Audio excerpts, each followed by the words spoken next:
চলে এসেছি বেঙ্গলি রান্না রেসিপি চ্যানেলে। আজ আবার নতুন একটি রেসিপি নিয়ে। আজকে আমাদের রেসিপি হচ্ছে ডিম সয়াবিন। ডিম সয়াবিন কিভাবে রান্না করতে হচ্ছে আর কি কি লাগছে চলুন দেখে নেব, একদম সময় নষ্ট না করে। ডিম সয়াবিন বানানোর জন্য লাগছে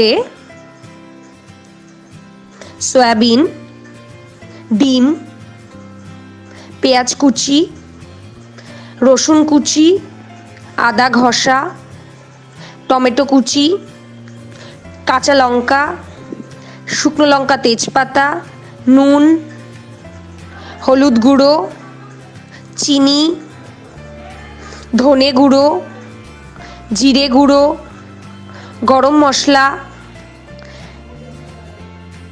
সাদা জিরে, সর্ষের তেল। এবার কিভাবে রান্নাটা করতে হচ্ছে সেটা দেখে নেব। সয়াবিনটা প্রথমে আমরা সেদ্ধ করে জল ঝরিয়ে নিয়েছি। সেদ্ধ করার সময় নুন দিয়ে করেছি। ডিমটাকে আমরা সেদ্ধ করে নিয়েছি। কেউ যদি গোটা ডিম রান্না করতে চায় তাহলে চারপাশে ছুরি দিয়ে একটু করে চিড়ে দেব, তাতে ভেতরে মশলাটা যায়। কিন্তু আমি এখানে হাফ করেই করব, যাতে ডিমের ভেতর ভালো করে মশলাটা ঢোকে। প্রত্যেকটা ডিম এরকম করে হাফ করে নেব।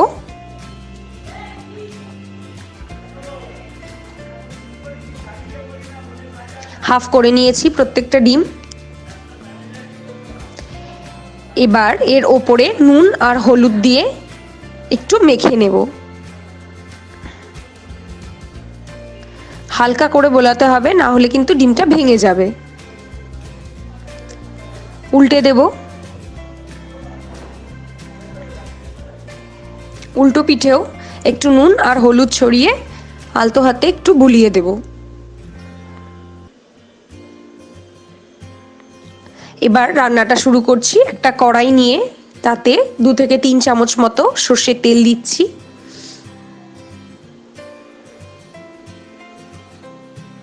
তেলটা একটু গরম হোক, আমরা ফার্স্টে ডিমটা ভেজে নেব।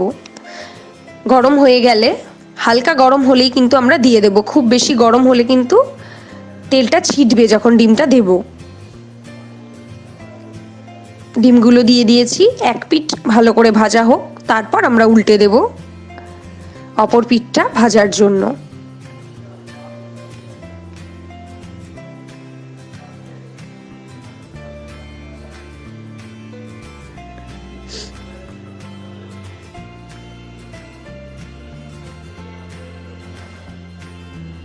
দু পিঠ ভালো করে ভাজা হয়ে গেছে, এবার আমরা নামিয়ে নিচ্ছি।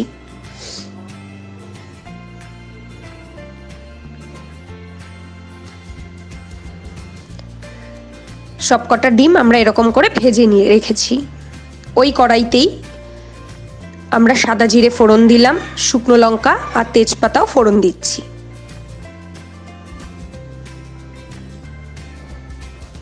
একটু ভাজা ভাজা হবে, তারপর পেঁয়াজ কুচিটা দিয়ে দিচ্ছি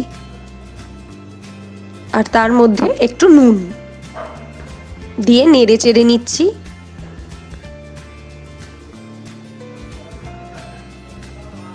একটু ঢেকে দিলাম। পেঁয়াজটা ভাজা হয়ে এসছে। পেঁয়াজটা খুব ভাজতে হবে না, নরম হয়ে এসছে। এবার আমরা এর মধ্যে আদা আর রসুনটা দিয়ে দিলাম আর লঙ্কা দিয়ে ভালো করে মিশিয়ে নিচ্ছি।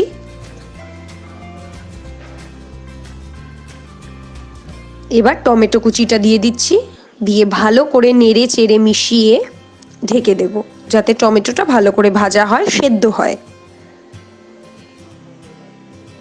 কিছুক্ষণ পর দেখো টমেটোটা খুব ভালো সেদ্ধ হয়ে এসছে। এবার টমেটোটাকেও ভালো করে পেঁয়াজ আদা রসুনের সঙ্গে মিশিয়ে নেব। এবার আমরা একে একে এতে মশলাগুলো অ্যাড করব।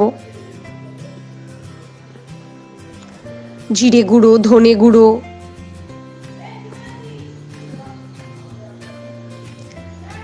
আমরা জিরে গুঁড়ো আর ধনে গুঁড়ো হাফ চামচ মতো দিয়েছি। হলুদ গুঁড়ো দিলাম, কাশ্মীরি লঙ্কার গুঁড়ো দিলাম, এটা কালারের জন্য। আর ঝালের জন্য আমি কিন্তু এখানে কাঁচা লঙ্কা ইউজ করেছি। তোমরা কেউ চাইলে এখানে শুকনো লঙ্কার গুঁড়ো ইউজ করতে পারো। নেড়ে চেড়ে এবার ঢেকে দিলাম। দেখো মশলাটা খুব সুন্দরভাবে কষে এসছে, চারিদিকে তেল ছেড়েছে। একটু নেড়ে চেড়ে নিয়ে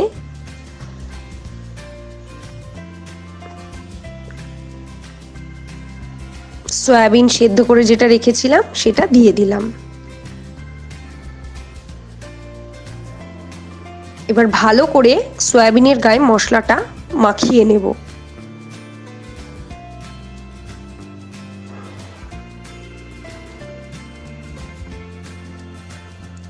এবার খুব হালকাভাবে ভেজে নেব একটু ঢেকে। ভাজাটা হয়ে গেছে, এবার একটু নেড়ে চেড়ে নিচ্ছি। এবার আমরা যতটা জল অ্যাড করার ততটা জল দিয়ে দেব।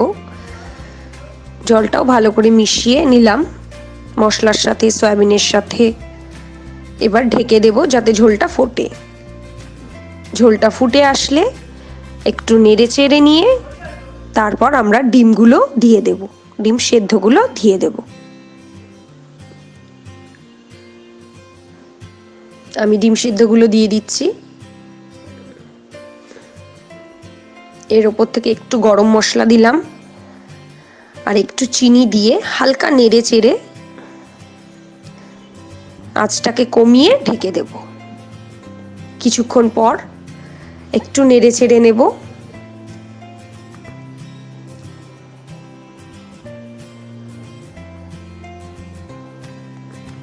আমাদের আজকের রেসিপি ডিম সয়াবিন একদম রেডি হয়ে গেছে।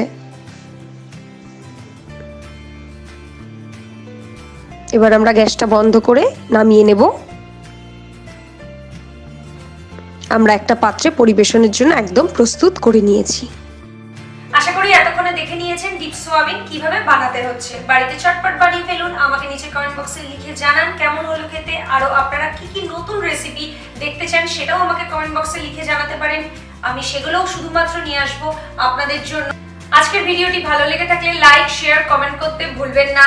আমাদের বেঙ্গলি রান্নার রেসিপি চ্যানেলকে সাবস্ক্রাইব করুন, বেল আইকনে প্রেস করুন আমাদের চ্যানেলের ভিডিও সবার আগে দেখার জন্য। ফিরে আসছি পরের দিন আরো নতুন কিছু রেসিপি নিয়ে।